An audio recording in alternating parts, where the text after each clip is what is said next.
Our adversaries in Russia now possess U.S. classified documents in one of the most significant leaks of classified documents in recent history.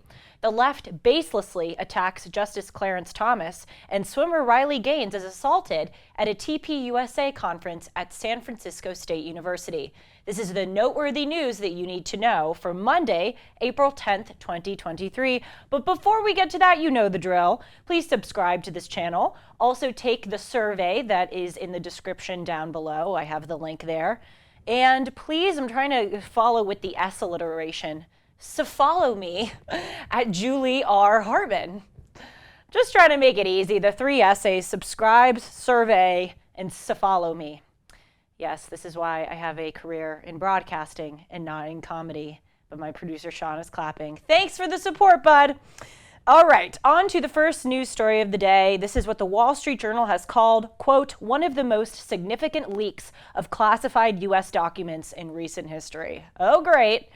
Here we go again. So this is a breach that has exposed top secret U.S. intelligence information pertaining to sensitive subjects such as the war in Ukraine, and it is now in our adversary, Russia's, hands. So according to the Wall Street Journal, these documents were circulated back in January of this year on a messaging service, which is an app called Discord. For those of you who don't know, Discord is an app that was originally created so that gamers could talk about their gaming. You can tell by the way I'm describing this, I am not a gamer. I don't know really what you would talk about with your gaming, but Discord is intended to facilitate gamer conversation. But over the past few years, it has sort of morphed into just a regular messaging app like WhatsApp.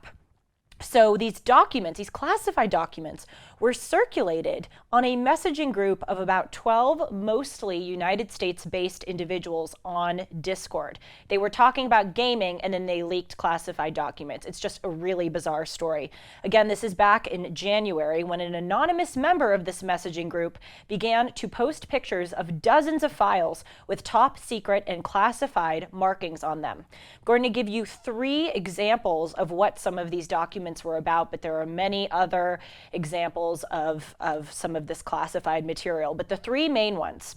Number 1, of course, as I said, these classified documents revealed very sensitive information about the war in Ukraine, including American and Ukrainian communications about the types of heavy weaponry and equipment held by 9 Ukrainian brigades, as well as precise numbers about Ukraine's deteriorating air defense system.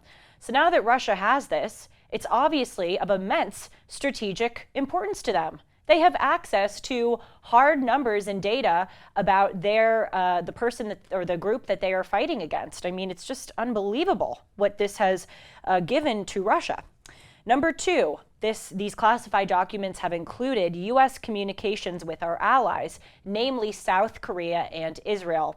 And allegedly, a few of these documents show a correspondence where Mossad, which is the Israeli CIA, Israel's intelligence service, is encouraging Israelis to protest against Prime Minister Benjamin Netanyahu in the wake of these judicial reforms. As I've reported on Julie Noted, Israel has been up in arms recently in protests against Bibi, that is Prime Minister Netanyahu's judicial reforms, which he at least temporarily suspended because workers were going on strike. Hundreds of thousands have taken to the street. So if it is indeed true, if this allegation is indeed true that Mossad was communicating with Israeli citizens and encouraging them to protest and rebel against the government, well, that's pretty damning. Of course, Mossad has vociferously denied these allegations, as have members of the Israeli government. So number 1 is sensitive information about the war in Ukraine. Number 2 is U.S. communications with our allies, all in these top secret leaked documents. And number 3, they also include intelligence that the United States intercepted from Russia, including internal Russian Ministry of Defense deliberations on supplying ammunition to the Wagner paramilitary groups in Africa. As I have reported on Julie Noted, the Wagner paramilitary group is a Russian paramilitary group that was founded in 2014. 2014, of course, is when Putin invaded Crimea. Though we forget that in addition to invading Crimea, Putin also stationed troops in the eastern part of Ukraine known as the Donbas region. He put troops in that eastern part in order to prepare himself for his subsequent 2022 invasion of the entire country of Ukraine. So the Wagner group, the paramilitary group, they were stationed in the east of Ukraine during that 2014 invasion, and that's how they rose to prominence. Now these Wagner mercenaries have moved to the continent of Africa, believe it or not. But you should believe it because I've told you about it again on this program. And the supposed reason for having these Wagner paramilitary groups in Africa is to help civilian populations in their war against jihadists affiliated with Al-Qaeda and the Islamic State, i.e. ISIS. But really, it is just so that Russia can exercise control in Africa at the expense of the United States and other Western groups. For instance, Mali and Burkina Faso, two African countries that were once French colonies, had French troops stationed in their respective countries even after their independence. Those French troops helped the civilian population combat Islamic terrorist organizations. But just a few months ago, these French troops were ordered to leave and they were replaced with Wagner paramilitary groups. That's just to say that these documents contained intelligence pertaining to these Wagner military groups, which is really important in order for us to be able to understand the threat that they pose and for us to be able to combat them. But now that we've just exposed that we have gathered this intelligence, so now Russia can change its course because they know what we know about them. So just to zoom out, what these classified document leaks have revealed is that we have exposed our own country's intelligence, our allies' intelligence, and we've exposed our ability to intercept our adversaries' intelligence. What's even more damning, arguably, about this story is that the US government actually didn't know that these classified documents were leaked way back in January. They only found this out in March after Russia propaganda groups posted pictures of the documents that made its way to Russian hands. This is according to the Wall Street Journal. The documents stayed among the members of the tiny group on the Discord messaging platform until early March, when another user reposted several dozen of them to another bigger group with a larger audience. From there, at least 10 files migrated to a much bigger community focused on the Minecraft computer game, which ended up in the hands of Russian officials. So in March, the Russian propaganda account on Telegram posted some of these documents, including a doctored version of one of the documents in which Russia changed the numbers to inflate Ukraine's death rate and to minimize Russia's death rate. So we have given Russia this opportunity to take US classified documents, doctor them in order to change the information for whatever is advantageous to them, and then circulate them around their population and say that it's a US classified document, which is showing that Russia isn't winning the war in Ukraine, which the evidence is unclear right now as to whether or not Russia is. This whole thing is a disaster in short terms. The DOJ has opened a criminal investigation as to who is responsible for this. The Department of Defense has said that they have already changed their procedures for how certain officials gain access to classified documents, but it's too little too late. Certainly we want to prevent something like this from happening again, but this is a massive, massive breach. People are suspecting that this is coming from military personnel because again, Discord is a software used by gamers, and mainly the gamers are playing military games. So it seems like the kinds of people that would have access to these documents and are on that kind of app would sort of be more likely to be military personnel. Also, U.S. intelligence officials have said that the documents look like they were prepared for General Mark Milley, who is the chairman of the Joint Chiefs of Staff, which only corroborates the speculation that this may be military personnel or an individual within the military personnel who leaked these documents. Over the past few months, it seems that we are living in the age of leaking of classified documents here in the United States. Of course, President Biden had classified documents at his home in Delaware and also at his Chinese-funded think tank in Washington, D.C., dating back from his time as vice president. Former Vice President Mike Pence shortly thereafter found that he possessed a small number of classified documents in his Indiana home. Of course, there was the whole debacle about a year ago with the FBI raid on Mar-a-Lago, where President Trump was holding certain classified documents, though we know that the President of the United States or former presidents of the United States have more powers to possess and declassify these documents than former vice presidents do. President Obama also left the White House with 30 million plus documents, as did the Clintons and the Bush family. The Clintons left with furniture from the White House. We just live in this age where it seems like our possessions, our classified top secret material, is just being treated so recklessly. What we do know is that government officials are only allowed to look at classified documents in sensitive compartmented information facilities. These are called SCIFs. And you would think that these SCIFs would be in very fortified, safe places, like an underground bunker. It's only where you can review classified documents. But actually, these SCIFs just sort of exist like around Washington, D.C. and government buildings. Even in the White House, there are several SCIFs, including the White House Situation Room. So we know that there are some measures in place for how government officials look at classified documents, but clearly these documents are leaving these SCIFs and people are carrying them back into their homes or to their think tanks, and they're appearing on these Discord websites. So it really raises questions about the kind of procedures the government has in place to protect breaches like this from happening. And what I don't understand is that in this era of barcoding, where you can like scan a book that you check out at a library, why don't we do that for classified documents? Why don't we have individuals look at them in these SCIFs, and if they want to take a classified document out, or indeed even as they are looking at the classified document in the SCIF, you scan the barcode of that document, you attach a name to it, you know which government official is looking at the document, so then if that document goes missing, you can trace it back to whichever individual checked that document out. So with these documents being leaked on Discord, a gaming messaging app, the US government could scan the document, see the barcode that is associated with it, and then track the individual who took out that document. Doesn't that seem to be a lot more logical than this witch hunt that people are going through to try to figure out who may have been the one to leak it? It seems kind of unlikely that they may be able to pinpoint down the person because, again, all of this is just so disorganized. And what's really scary about all of this is that the US government didn't seem to realize that these classified documents were gone in the first place. This was the same thing when President Biden discovered documents at his home and at his think tank. Whoops! Oh, I guess there were just classified documents lying around here. Who knew?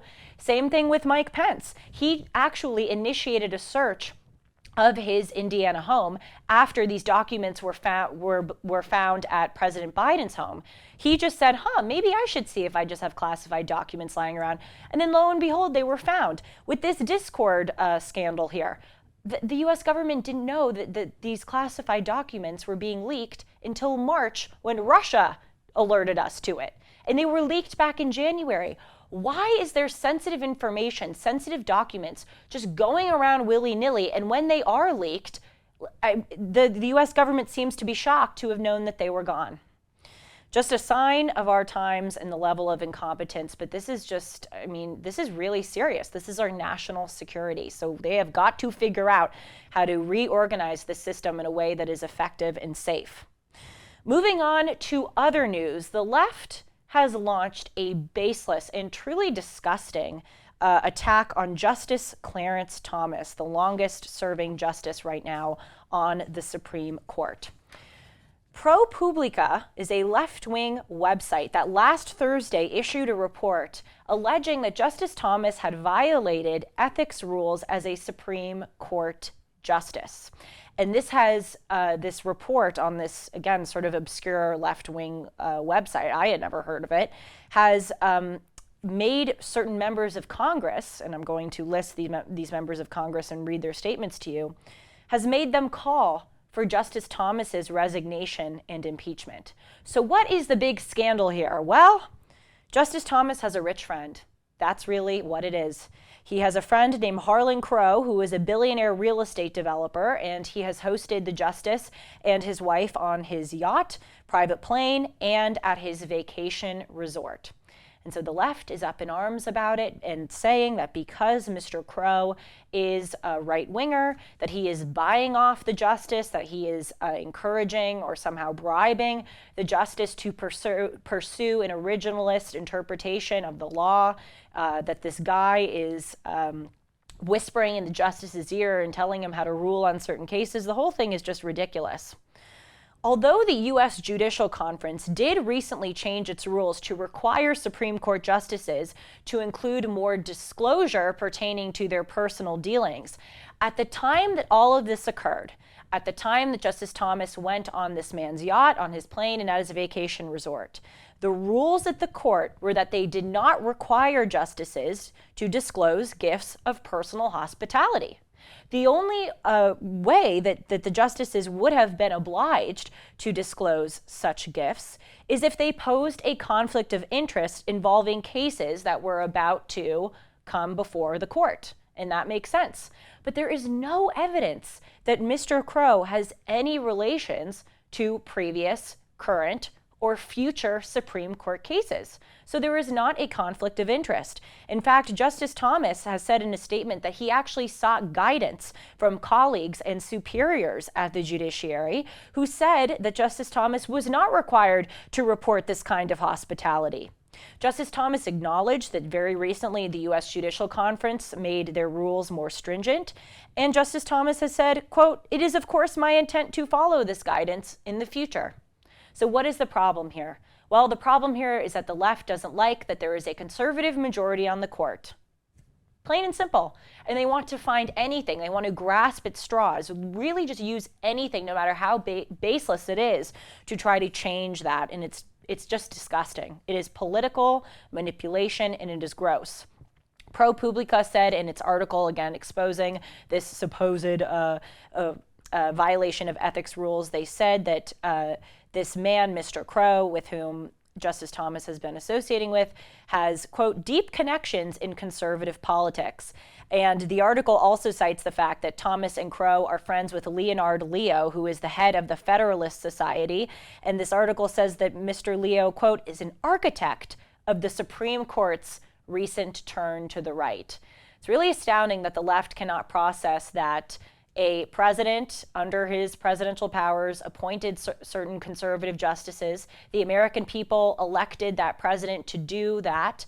I mean, the left just needs to get over the fact that there are lawful conservative Supreme Court justices. And the American people, at least half of the country, want that to be so. But no, again, they will grasp at anything and do anything to tear down this great man if it means that it will help their ascent to power. So a representative, a Democrat, of course, Ted Lieu, tweeted, "Is Supreme Court Justice Clarence Thomas corrupt? I don't know, but his secretive actions absolutely have the appearance of corruption, and he apparently violated the law. For the good of the country, he should resign." That's funny. So he's saying he doesn't know if it was corrupt, but they absolutely have the appearance of corruption. And then this guy, this congressman, this representative says he apparently violated the law. And all of those shaky claims that he may have, apparently, but he doesn't know, then he says with certainty in this tweet that Justice Thomas should resign. Shows you they're admitting that they are not hiding the fact that they are making this claim on shaky grounds. But nevertheless, they are making the claim that the justice should resign. The Senate Judiciary Chairman Dick Durbin said that his committee will act to impose a new enforceable code of conduct for the court. And Senator Sheldon Whitehouse said all of this needs robust investigation. Wait till you hear what AOC said. It's so disgusting. She said, quote, "I think this is an emergency. I think this is a crisis. I think we've had a crisis for some time on the Supreme Court," AOC says. "I will support impeachment. If no one's going to introduce it, I would certainly be open to doing so." It's just, it really is unbelievable. I'm actually having a hard time not coming forth with my anger right now because Justice Thomas is such a law-abiding, dignified, graceful human being. And it is just abhorrent the way that these people continue to try to tarnish this good man's reputation. I'll read you a headline by the Rolling Stone, quote, Clarence Thomas, very cool and legal for GOP mega donor to shower me in luxury. And the subheading of this Rolling Stone article is, the Supreme Court Justice has responded to a bombshell ProPublica report by defending his friendship with billionaire Harlan Crow. So funny that Rolling Stone is calling this non-bombshell a bombshell. Meanwhile, just a few months ago, when the Twitter files were exposed by Matt Taibbi and Barry Weiss, which showed how, the government is colluding with big tech to suppress conservative content, the Rolling Stone called that a snooze fest. So they're calling a non-bombshell a bombshell, and a bombshell a snooze fest. But why are we surprised? Because we live in this world where up is down, left is right, men are women, women are men, the illegal is legal, normal or abnormal is normal, corruption is decency, and decency is corruption. There's just a subversion of values happening on all levels of the sphere here. Slate magazine, too, had this headline, Clarence Thomas broke the law, and it isn't even close. And Vox wrote, Clarence Thomas's failure to disclose luxury trips is likely a brazen violation of ethics law. I just find it funny that they say likely and then brazen violation. I mean, it's just, okay. I have been contemplating this idea for some time now. I believe I've talked about it on this show. I've certainly discussed it on my show with Dennis and Julie. I believe that the ones who are the most righteous, the ones who tell the most truth, are the ones who are the most persecuted. We just all well, not all of us, but many in this country celebrated Easter. Look at what Easter commemorates, the resurrection of Jesus. The fact that the most righteous man, the most peaceful man, really to ever walk the face of the earth, Jesus Christ was crucified, proves this exact point. The righteous are always persecuted. You see this time and time again in the Bible. You see this everywhere in American society and all throughout history. It is always the truth tellers that are given the hardest time, and that is certainly true of Justice Thomas. We should all remember 30 years ago when he was being confirmed to the Supreme Court, there were these allegations that he had sexually harassed Anita Hill while they worked at the EEOC, and they were total lies. I mean, the claim was baseless. The witnesses that she brought to the Senate Judiciary hearing were unreliable, to put it lightly, and it was found out to have been a lie. But nevertheless, many Democrats, including our now president Joe Biden, got on board and wanted to tarnish and smear this man's reputation just because they did not like his politics. By the way, anyone who hasn't seen Justice Thomas's amazing speech at that Senate Judiciary hearing where he talks about how this was a high-tech lynching for uppity blacks who deign to think for themselves, I think it is one of the most important and most relevant now speeches of all time. The way that conservative black people in this country are persecuted by the left, and it's really racist, and that's what they're continuing to do with Justice Thomas. And on a final note, I'll say about this attack on him. As Dennis Prager, my dear mentor and co-host, would say, truth is not a left-wing value. It is amazing the ease with which they lie. They know that this is baseless, and they know that it's a lie, and yet they are using it to try to impeach this man. They are so shameless about taking any measures as long as it will gain them political advantage. Certainly manipulation and political manipulation is not a new thing, but the shamelessness with which certain individuals go about that is really a new thing in society. They know that they're lying. They know other people know that they're lying, and they don't care.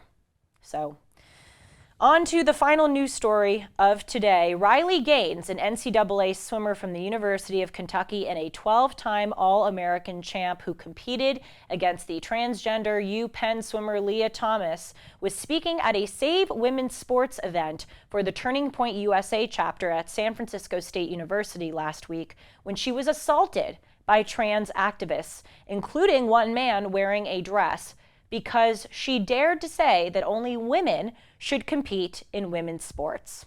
So as I said, Miss Gaines competed against Leah Thomas, who has sort of become the face of this culture battle. It's amazing that it even is a culture battle. It should just be something that we should all see as clear as day. This idea that men should be able to compete in women's sports. Leah Thomas has become the face of this. Leah Thomas was born a boy, has become a girl, swims for UPenn, and has been allowed by the woke NCAA to compete against women. So, in the 200 freestyle final at the NCAA Women's Championships in February of this year, the University of Kentucky senior Riley Gaines finished fifth, and she actually tied with Penn's Leah Thomas. But guess what? Leah got the trophy. Leah got to stand on the platform with the trophy and not Riley Gaines. Apparently, this is according to Miss Gaines, an NCAA representative told her, quote, "Hey, I just want to let you know, we only have one fifth place trophy, so yours will be coming in the mail. We went ahead and gave the fifth place trophy to Leah, but you can pose on the podium with the sixth place trophy." Oh gosh, so Miss Gaines has handled this with grace, and she has now been brave enough to speak out against this, and she's gone on a speaking tour, again, most recently at San Francisco State University, where she was assaulted, violently assaulted by trans activists. What's even more damning about the violent assault itself is the way that the school responded, or more accurately, didn't respond to this violence. Jamila Moore, who is the vice president for student affairs and enrollment management at San Francisco State, issued this email to students. I'm going to cut some parts of it out for the sake of time, but here are the highlights. Today, San Francisco State finds itself again at the center of a national discussion regarding freedom of speech and expression. Let me begin by stating clearly, the trans community is welcome and belongs at San Francisco State University. Further, our community fiercely believes in unity, connection, care, and compassion. And we value different ideas even when they are not our own. Okay, and then she starts talking about how San Francisco State is regularly noted as one of the most diverse campuses. And she says, diversity promotes critical discussions, but we may also find ourselves exposed to divergent views and even views we find personally abhorrent. These encounters have sometimes led to discord, anger, confrontation, and fear. We must meet this moment and unite with a shared value of learning. She never references the violence. In fact, she goes on to say, thank you to our students who participated peacefully in Thursday evening's event. It took a tremendous amount of bravery to stand in a challenging space, and I am proud of you, she says. And then she ends the email by directing students to places or offices on campus where they can get emotional support for having Riley Gaines, a woman, talk about how only women should compete in women's sports. Miss Moore, this vice president who wrote the email, encouraged students to go to the Equity and Community Inclusion Office, the Counseling and Psychological Service Office, and the Dean of Students Office. Can you believe this woman? She doesn't mention the violence. She doesn't condemn the violence. And she's saying that she's so proud of these students, these snowflake students, for standing in a challenging space. What is the challenging space? A difference of opinion? And it's even astounding that we're calling it a difference of opinion. I mean, this shouldn't even be a matter of debate. Men should not be allowed to compete in women's sports. What is so hard about that? What is so bigoted about that? It's absurd. As I reported on this story as I guest hosted for Dennis Prager today, I made the following statement, which I recognize is a bit contentious to some, but it's true. When I read emails like that, when I see people not condemning basic instances of evil, I can't help but think, would they stand up to Nazism or the evils of communism? Or would they have stood up to slavery back, in the antebellum South? As much as people in this country talk about the evils of the past, it's really unclear as to whether or not they, if they were put in that time, would stand up for them. Or stand up to them, Because if you look at what's going on now, this is one of the easiest times and places on earth to stand up to evil. Here in the United States, you can, unfortunately this is changing sadly, and it really is devastating, but really overall, you can speak out against the government. You can express differences in opinion. You can speak out against a university, and you're not going to be killed on the spot. You're not going to be thrown in jail. You're not going to have your house burned down. That is different in other countries. You cannot speak out against evil without having heavy retaliation against you. So in this place, in America, where it is so easy to come out against evil, and when the evil is so obvious and right in front of us, why are people not doing it? Are you telling me that this dean, who won't even condemn violence in her email, would really have stood up to slavery 150 years ago? No, she would not have been able to. If she can't stand up to wokeism, there is no way that she would have been able to stand up to slavery. So I encourage you all to think about that when you see these woke crusaders who proclaim to be so much more righteous and better than their predecessors. They would have been no different, and the proof is right in front of us. Thanks so much for joining us today, and just as a reminder, check out my show Timeless on the Timeless playlist on this YouTube channel, and the 3 S's, subscribe, survey, and follow me at Julie R. Hartman. Take care and see you soon.